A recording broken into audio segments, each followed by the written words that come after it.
All right, hello everyone, and welcome to today's webinar on authorization strategies, getting comfortable with the uncomfortable.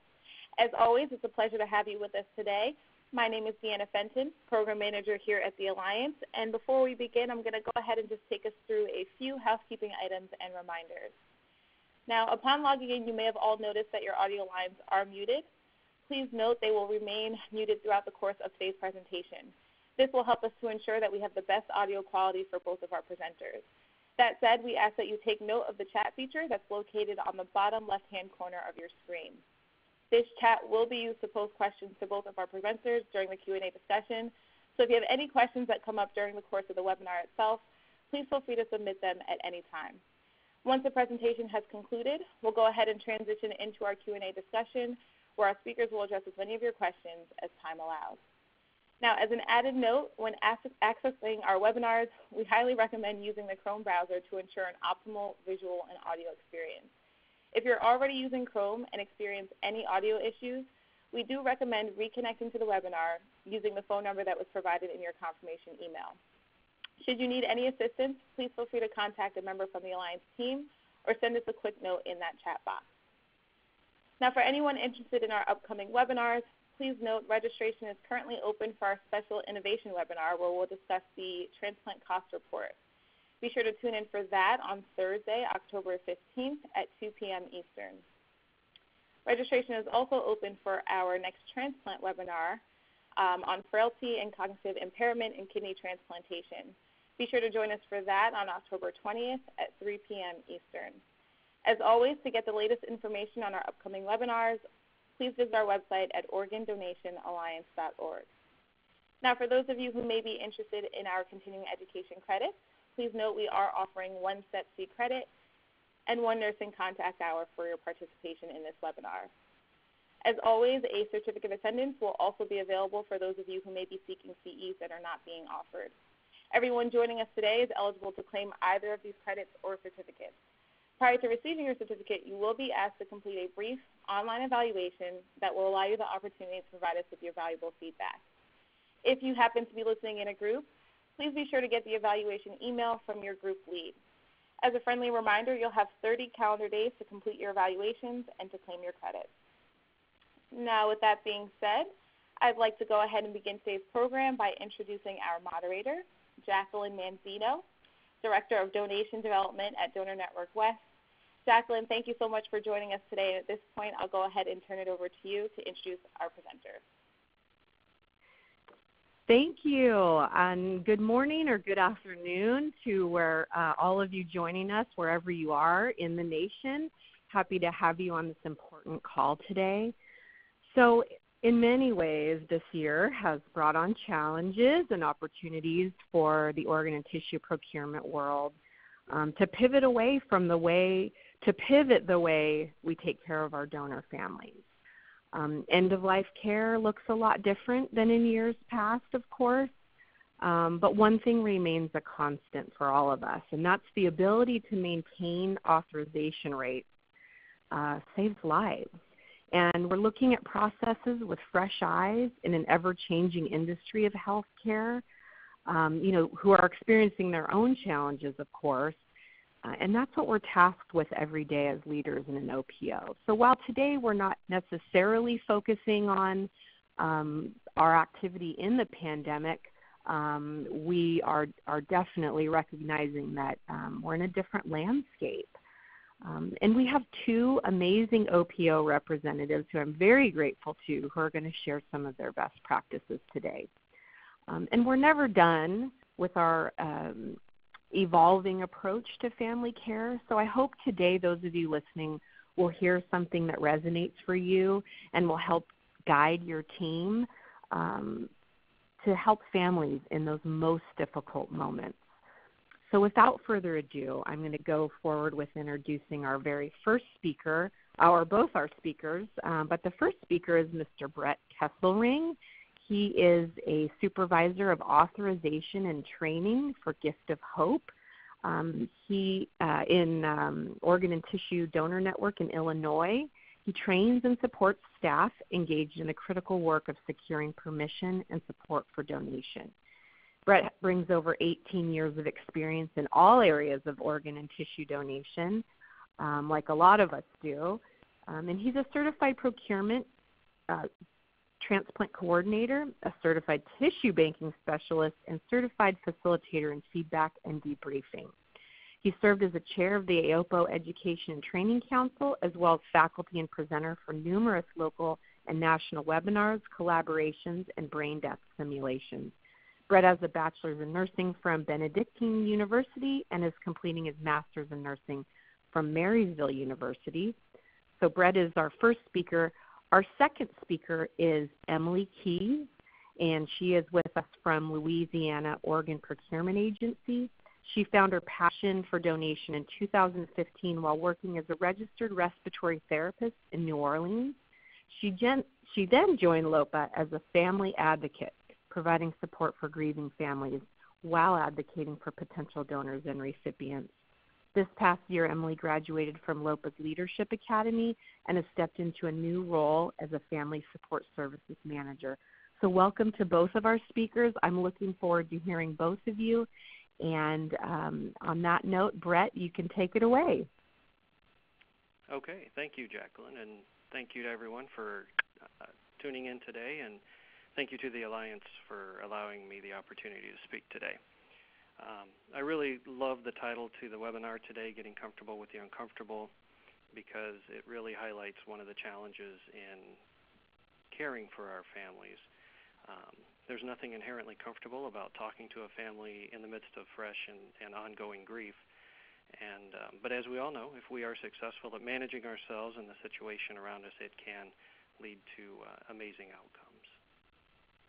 So in talking with our friends at the Alliance about the goals and the subject of this webinar, I really focused in on two things: managing our own anxieties and distractions, and of course the ever-present concern or fear of a family saying no.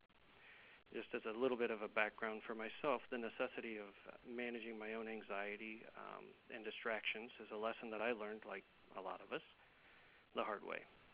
A few years back, after a couple of approaches that didn't go well, I was caused to sit down and self-reflect on why I wasn't connecting with my families, and the very clear answer that came to me really was that I was too distracted by events in my personal and professional life, and this was preventing me from fully engaging with those families. So from that point on, I've made a deliberate choice to clear my mind of everything but that family and being what they need in that moment. This is the same mindset that we attempt to create in our staff, and that leads me to the first of two of our newer practices that I wanted to share with the audience today. So as an organization at Gift of Hope, we've developed a new process to support our requesting staff in the field. And prior to 2020, we really just had one administrator providing oversight of the referral process, and that included everything from new referrals, approaches, active cases, donor management, through the conclusion of the organ recovery. And this role's been traditionally filled by our clinical supervisors and managers, providing the daily oversight of all aspects of that referral management, like I said, and they're experts at managing referrals and the donor management aspect, typically made up of RNs with critical care experience and significant experience within our own OPO. So toward the end of 2019, there began some work internally on a new role and really a new model of referral management that still involves the administrator on call overseeing the board, but now there's assistance from various areas that touch the referrals within the organization as well. And that's made up of our hospital development and supervisors, our donation specialists, and donation liaison supervisors. And our donation specialists and donation liaison supervisors oversee our traditional requesting staff at Gift of Hope. And so what we now have at Gift of Hope is what we refer to as our family resource role. And this helps provide additional resource oversight during the day to assist with dispatching decisions, referral management, and supporting those engaged in the work of obtaining authorization. And just a few bullet points there as to what some of the tasks are involved with filling that role.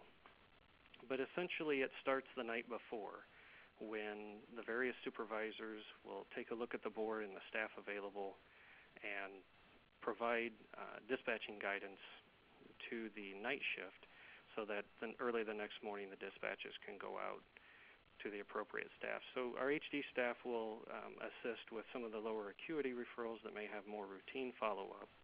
The organ staff obviously focusing on ongoing cases, and then we utilize them for an initial clinical evaluation as well, and try to position our donation specialists and donation liaison staff on the referrals that are most likely to lead to an approach that day. And in some cases, as staffing allows, we'll also try to have clinical staff on hand to assist with brain death workups as well. So we review the dynamics around the family on each referral, looking at the background, the culture, the things that might impact our staff and their ability to connect with the family and lead to authorization. And this really requires a comprehensive and understanding of the staff's strength to help provide those dispatching instructions so that we can play to our staff strengths whenever possible. And this is really key in our largest area up in the Chicago area, where we have a variety of staff available on a call day. And so the supervisors in that area will try to match the staff, kind of set them up for success, if you will. You know, if there's a language barrier, or if we know that one staff excels with certain demographics or certain cultures, we'll try to match them up and really position them to be as successful as they can. It's a little bit different in our downstate area, which for those of you not familiar with Illinois is pretty much anywhere outside of Chicago. We have those areas downstate divided into territories supported by designated staff that we have job titles as known as donation liaisons, and they have a dual focus of relationship development and management, as well as family support, requesting, and ongoing support throughout the case. So the night before, we will provide the dispatching instructions for those various groups, and then in collaboration with that clinical administrator, provide ongoing dispatching instructions and collaboration to have the best approach scenario that we can. As far as our staff that are actually out doing the requesting, the expectation now is that we'll have conversations about the referrals, and especially pre-authorization conversations to talk through the dynamics around the case, potential barriers that they're going to have to overcome, or any difficulty in arranging the conversations. It's an opportunity to talk through possible approach scenarios, things to be mindful of, and really to allow that requesting staff a safe place to express any fears, any concerns that they might have, and even talk through what their mindset is going into the approach. That will take place pre-approach, and then there's a post-approach conversation that we like to have to debrief how it went, what worked, what didn't, and then even this role will review all the authorization paperwork as well to ensure accuracy and completion. And the family resource role is really available until that last approaching staff is done for the day. And this, as you all know, engage in this work that can sometimes be late into the night as well. And it's not a one-size-fits-all approach. I help fill this role along with several of my colleagues here at Gift of Hope. And it's really about understanding your staff, what they're good at, who they are, what potential challenges might be for them in creating that safe environment for them to have a conversation with you. And just in some of the conversations that I've had with staff, the ability to say, hey, this is what I'm worried about, or I'm actually feeling pretty good about this, but just something about kind of taking the edge off the anxiety prior to talking to that family.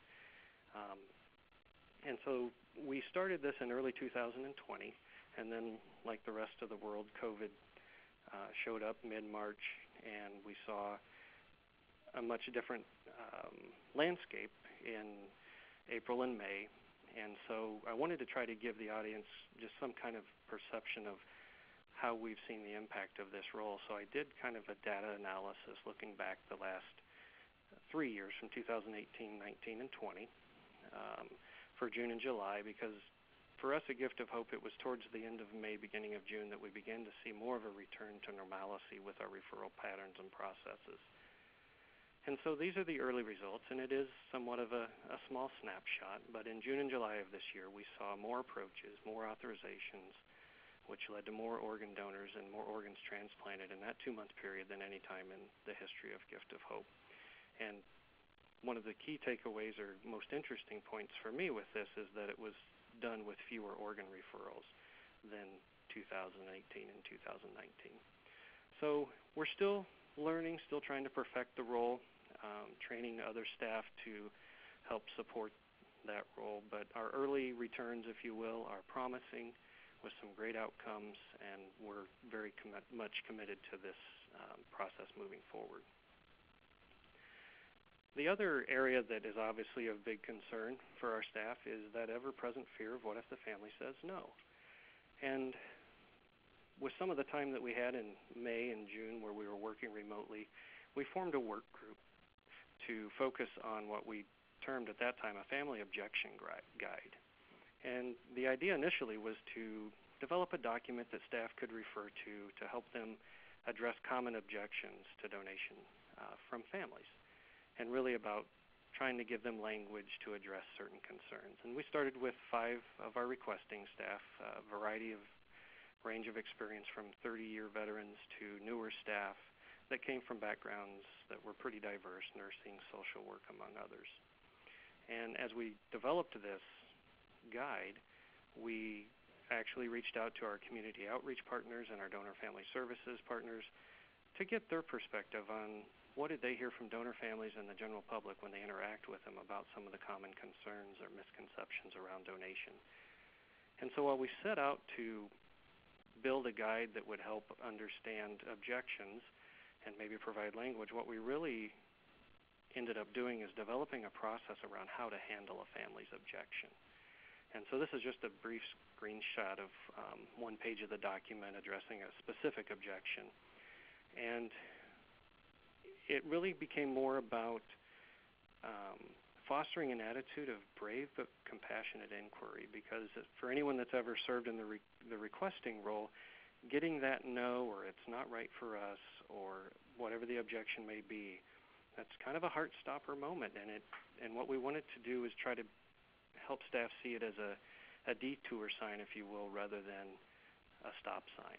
And what we developed was a framework of inquiry, where you hear the objection, trying to provide insight for our staff is what might be underlying it, and then just acknowledging the objection in the moment, and then fostering that spirit of inquiry. And then there are some responses built into it, some language-focused, specific language-focused, and then others just more about what you might be hearing and how to respond to the family in that moment. We have just recently completed work on this and rolled it out to a portion of our staff, and training is going to be ongoing with that. So that's just a glimpse of the work that we're doing around supporting our families and the staff that are working with them out in the hospitals. And just like the rest of the OPO world, it's an ongoing effort to learn how to better support these families, frame the potential that donation has to help them heal, as well as provide meaning in their loss. So with that, I think we're going to hold questions until the end of the webinar, and so I'm going to turn things over to my colleague, Emily. Thank you, Brett. All right, so good afternoon, everyone. I'm excited to be here with you all today, so thank you for having me. To get things started, so over the past 7 months, there have been so many changes made in order to continue to fulfill our mission and save lives through donation. We were able to take a step back and recognize the opportunities we had to learn from each other here at LOPA. And we also recognize that change is obviously uncomfortable, but we know it's necessary for growth. So today I'm going to talk about some of our practices related to phone approaches and weekly approach reviews. We'll identify strategies used to strengthen phone approach skills and increase staff confidence. And we'll also outline the weekly debrief tool used to share how family advocates overcome unique challenges they may encounter during an approach.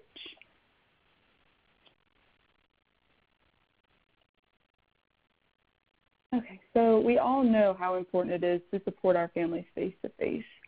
One of the immediate impacts that we felt as a team was the increased number of approaches over the phone due to visitation restrictions in the hospitals and the precautionary measures LOPA created. So to put this into perspective, I wanted to take a look at 2019 compared to 2020. In 2019, we had 24 phone approaches total, and year-to-date, we've had 58. So we've already doubled 2019.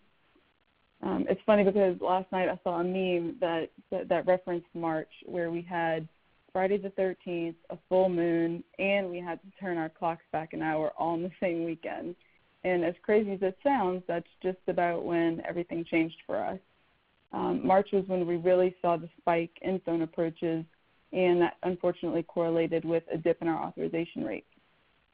So the foundation for supporting a family in person or over the phone, it's the same, but we realized not being able to see our families required us to fine-tune a different set of skills. And, just a quick example of that is I never realized how much I rely on reading lips when I communicate with people until everyone was required to wear a mask. So as you can imagine, we needed to do something quickly to increase our team's comfort level with phone approaches. And this is when we got together to make a game plan. We wanted to equip our teams with knowledge and resources so they would be more confident. And we quickly realized two of the biggest differences in a phone approach were establishing credibility over the phone and checking in on a family without being able to rely on body language. So we have tissue family advocates who work in our call center, and they are the experts at approaching over the phone. So one of the ways we helped our team overcome these barriers were to listen to some of their recordings, which many found very helpful. And we were also fortunate enough to connect with peers from other OPOs to hear some of their best practices. And it was just nice to hear how everyone else was dealing with things at that time.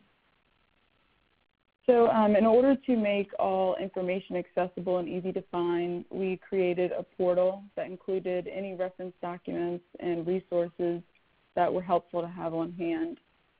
Some of these included which hospital units were allowing visitors, any hospital-specific PPE requirements, and hospital remote access information.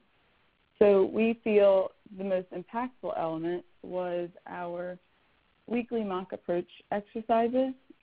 Each week, everyone was assigned a partner, a scenario, a focus area, and a focus area for their mock approach. It was nice because we were able to look at our real-time decline trends and base our scenarios accordingly. We also focused on areas where we typically rely on social cues.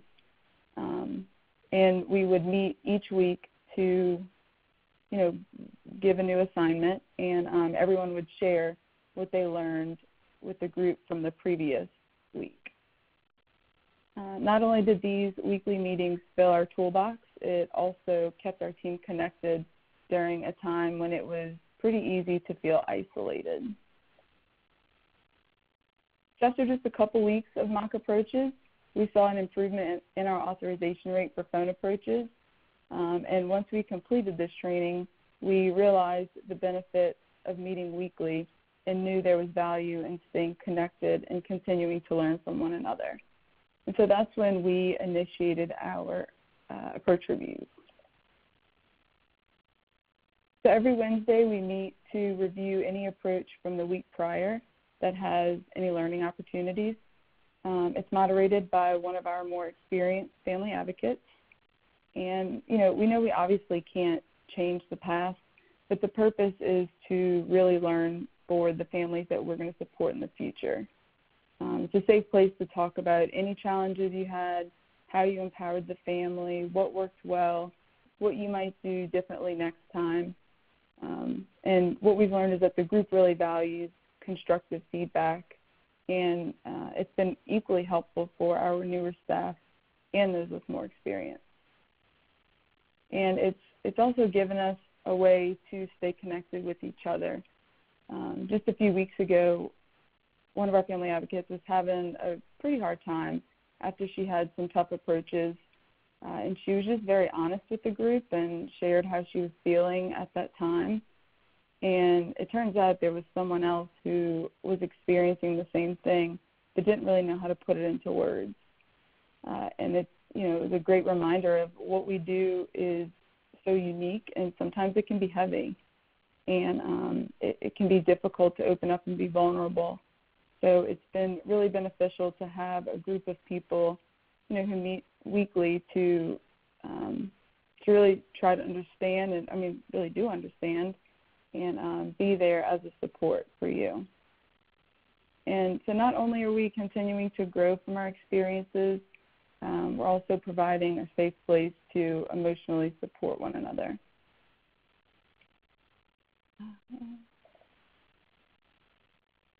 So this is kind of just the background of how we got through the first few months of challenges with the pandemic. And I just realized how fast that went, but I hope that everyone was able to find something helpful. And thank you again for having me.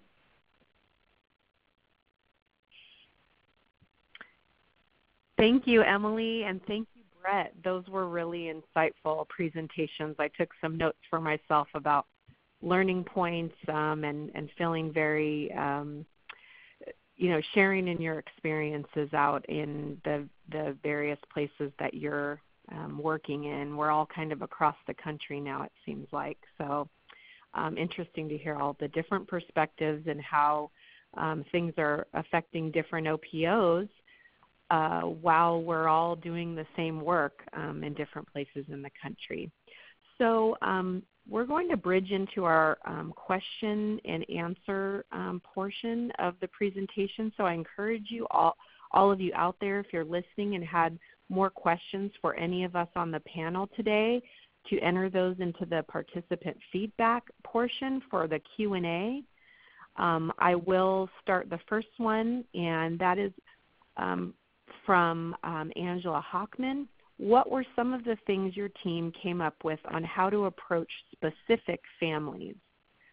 I'm not sure if this is what specific is in reference to, but perhaps different cultures or perhaps families who are experiencing different types of loss. Do any of you have any particular approaches to, maybe families who are dealing with trauma versus a chronic illness loss, or different,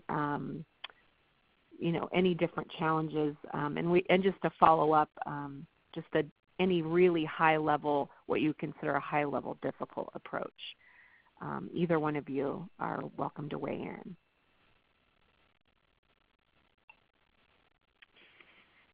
Sure. So when it comes to thinking of like just a difficult approach, as Angela's question, she clarified there, a lot of that can be addressed in kind of the pre-approach conversation where you're looking at the family dynamics and how have we talked to included hospital personnel in preparation for this.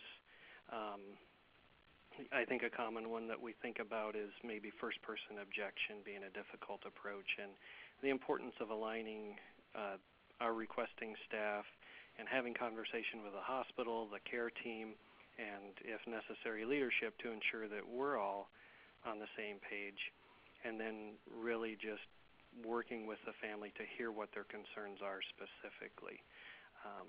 That's really the first thing I think that comes to mind for me. I don't know if Emily has other thoughts on it too, but there's a lot of work that goes into kind of the preparation before you even set foot into the room with the family that can help prepare you for those difficult conversations.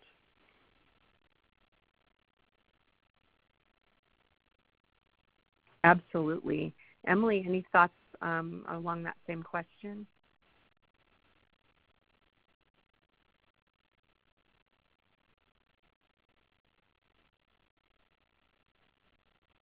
Oh, I'm so sorry. I just realized I was on mute. I'm so sorry. That's okay. Definitely agree with Brett. I think there's such a fine line between, anticipating all of the possibilities before walking into a room to speak with a family, and also, being open to listen. I think listening is just, we never know what their concerns are going to be and what they're going to need, if they're going to be able to communicate what they need. So I think just, kind of along the same lines as Brett, just being there and listening and seeing how we can help meet their needs. Great. Thank you. We have another question. Can you describe some of the weekly mock approaches? How is it done virtually? I actually wrote that same question down, and that's from Corey Bryant, so thank you. What does that look like for you? Because that sounds really, that sounds like something that would be really interesting to implement and valuable. Yeah, so these are all done over the phone pretty much, just to get us comfortable with approaching over the phone. So, you and your partner would set up a time, and, sometimes we would utilize our recorded line just to get used to the system, and sometimes we would just say, focus on the scenario and different areas where we could use some pointers. So, everything was done over the phone. We also have the capability to use Google Meet or Google Hangout. And so most of our meetings, now that everything's virtual, were done via Google, but we also had them practice that way too. Great, thank you. We have another question from Danielle Manny. What is your approach after a pre-approach occurs from the hospital, usually by a doctor or nurse? I got to say I have a personal investment in this question because I come from an HD background. So I think the communication our family care staff has with hospitals is really impactful. So I'd love to hear from each of you how you, in the moment, address pre-approaches.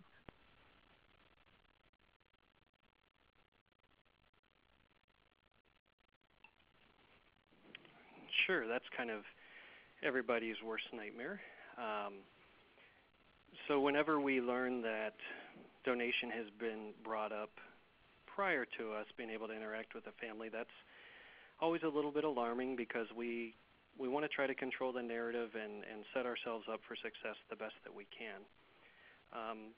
But when faced with a pre-approach, of course, I'm always curious to know, how did the family respond or react? Was there a visible reaction? Did they say something?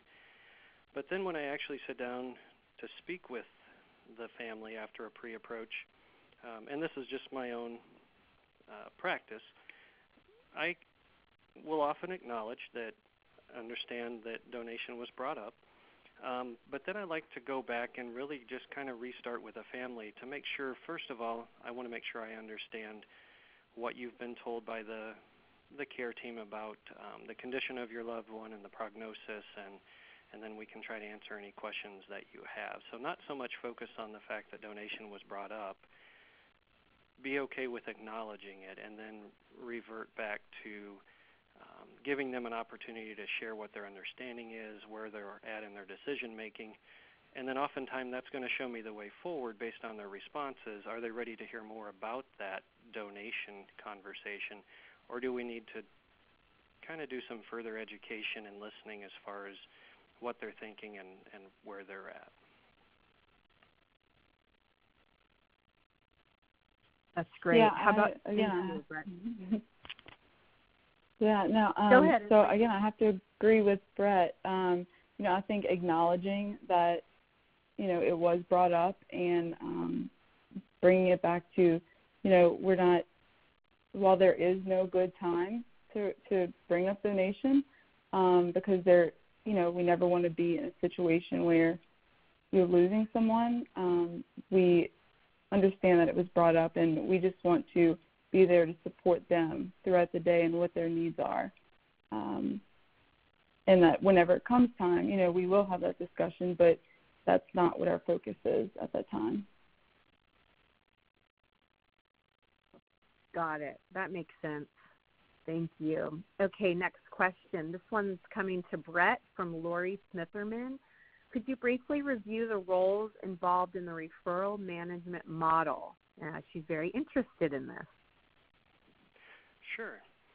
So as I shared originally in my presentation, we have an administrator on-call role, or AOC role, and those are our clinical supervisors. So they're organ recovery coordinators that are now in a leadership role as supervisors, and they will typically be the point person for the coordination of dispatches, assisting with kind of the resource utilization and the pre-authorization preparation. We have other supervisors. So we have hospital development supervisors. So they're able to help with as additional referrals come in, or if there are just so many referrals, we are challenged in how to respond. They can help with the triaging by knowing where their staff are, what they have going on throughout the day as far as presentations and availability to maybe go check on some of the, I use the term lower acuity referrals. And then we have our donation specialists, supervisors. So my role is very similar to that, but in our downstate area, their job title is donation liaisons. So we actually have two of those folks on every day. So we have someone in our Chicagoland area and someone in the downstate area. So those supervisors oversee the staff that are the primary requesting role. So as we're working through the day and referrals come through and we're collaborating, it's really kind of a supervisor-to-supervisor conversation about staff resources and how best to respond to the referrals. And then the ones that are actually doing the coaching prior to the approach, that's always going to be one of the donation specialist supervisors or one of our donation liaison supervisors, with the focus being really on the family conversation and the approach.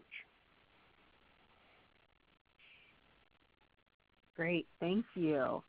I'm going to slip my own question in here for both of you that I'm looking at for our own OPO, and that would be, do you have any documentation that you share with families? Are there anything that you have as a, maybe a brain death guide or a DCD? I don't know, brochure might be the wrong term for it, but documentation or something deliverable that you provide to families in that conversation, either prior to or after authorization? Yeah, so that's something that we are working on right now. Some of our staff members who are in the Leadership Academy this year are working on a family support video, and we're hoping that this is the beginning of, maybe a library of videos that we have for families that's most appropriate for where they are in their grief journey. And we also are working on a booklet that we will be able to provide to families, and it'll have, basic information about how one becomes a donor, and a little bit about the process and resources for after donation occurs. Great. How about you, Brett? Sure. At Gift of Hope, we currently have, as part of our family support process, we do have a booklet that's included in the things that we provide to the family at the time of authorization, with some general Q&A about the process. We have done some work on a more extensive booklet type model that was also, we were exploring, could that become an application, since everyone uses phones and we're used to looking for information using our smartphones. And that is still in, I guess you would say, kind of production about what would that look like and how would it be utilized.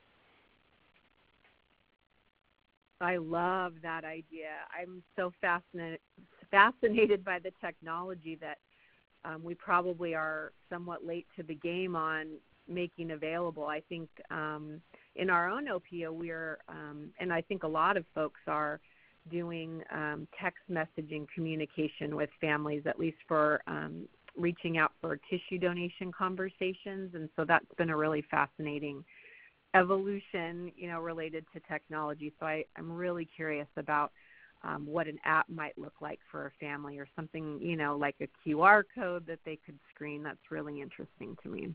Thank you. Okay, next question, and this comes directly from the Alliance. Do your approach reviews only focus on interactions with the family? So presumably maybe what other factors were influencing, that family conversation? Yeah, so our approach reviews can really include anything that was a factor in the approach. So, sometimes that's the timing of the approach. Was the patient just admitted and declared very quickly? Were there opportunities for better communication with the hospital staff? Any family dynamics? Was the patient stable? Anything that was a bit of a challenge, that added to the approach.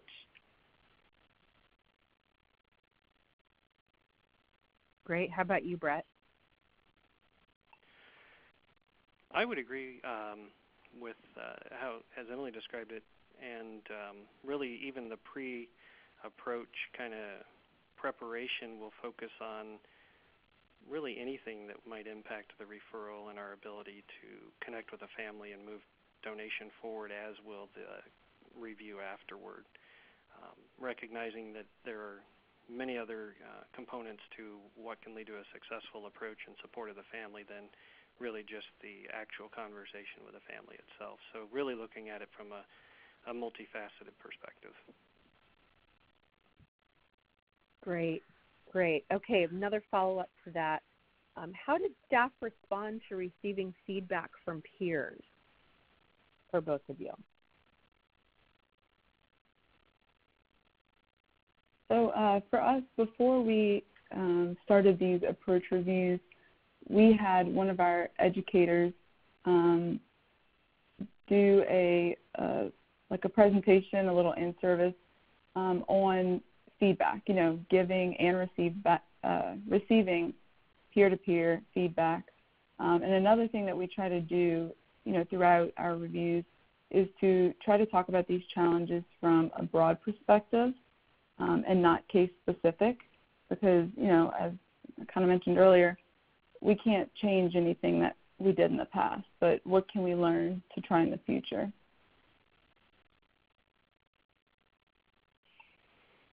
I totally agree with that, and that's kind of some of the focuses when we look at our discussions with staff after approaches. I really believe in a big supporter or advocate of kind of self-examination, or really unpacking the approach for yourself as the one doing it, because there's always something that could be learned. Not that it may have necessarily changed an outcome, but there's always something to be learned from our interactions with the family. For us, with our referral management process and beginning to have those conversations pre-approach, that was a shift for staff, and it's been very interesting to participate in those conversations. And like, one of the key things for me is it's not necessarily just like I'm going to talk to a staff member and I'm going to have the exact answer or the exact guidance that they need, but just having that opportunity to talk through it with another person. A lot of times, this, as we all will not be surprised to think about, the staff out there, they have the answers, but sometimes they're within, and sometimes having that conversation with another person allows you to just say some things out loud or talk through it yourself, and rather than, say, the referral manager person having the answer or the family resource person having the answer, we find them together. And so it was a different shift, because having a variety of staff and various years of experience, Some people saw value in it right away, and others it might have taken a little bit longer, and I feel like I've learned quite a bit just in talking from them as well. So being able to have honest, productive conversations around approaches is a great and beneficial concept that sometimes we have to overcome our own fear of being judged by our peers to have those conversations.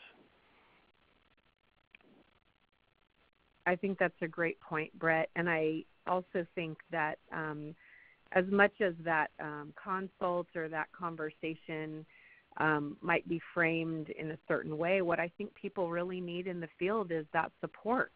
And that's such a nice thing to have among your peers and among your teammates that we can't overstate how important that piece is for the people who are doing that really emotional work in the field. So I love that you're both incorporating that. I think it's a really key piece of making sure the people that do this, are in a good place when they're out there. That's all the questions that we have lined up. So if there's any further questions, I would submit them now so we can address them. And I'll also point your attention to, I believe most of you have responded, but if you're listening together, let us know how many are in your group if you're with some teammates so we can track attendance. And if there are no further questions, I will turn the mic back over to Deanna.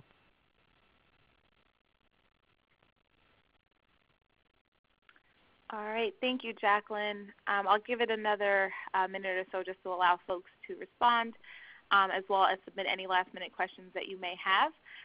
Just as a note to everyone, following the conclusion of today's webinar, we will be sure to share the presentation deck with you all. So if you would like to take any of the insights that have been included in their presentations, you'll have access to that as well. That said, it doesn't look like we are getting any additional questions.